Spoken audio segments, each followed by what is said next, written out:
A new state law that rolls back criminalization of drug possession is now in effect.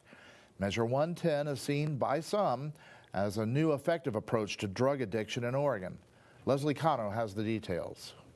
Last November, voters passed Measure 110, which decriminalizes possession of small amounts of drugs, with people now receiving citations instead of being charged with a misdemeanor. Being charged with a misdemeanor usually involves jail time, but with this new law, those found with small amounts of illegal drugs will now be fined $100 and offered help for drug addiction.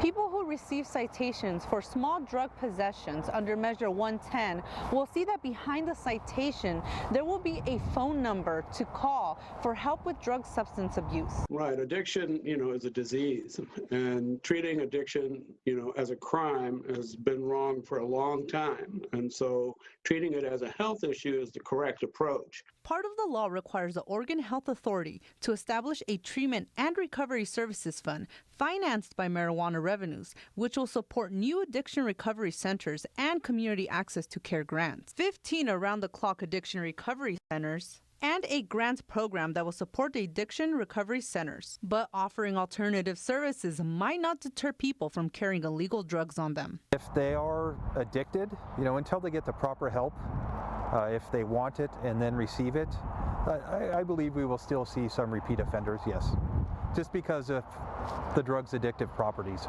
But Ron Williams, a community organizer who works on recovery issues in Oregon, hopes that having to call and receive services as part of the citation will help put addicts on the right path. Our hope is that as many touches as possible that a person gets, where they're reminded and encouraged to seek the services that they feel will be best for their circumstances, the more the frame will become, treatment, recovery, and health, and that's what we're after. In Bend, Leslie Cano, News Channel 21.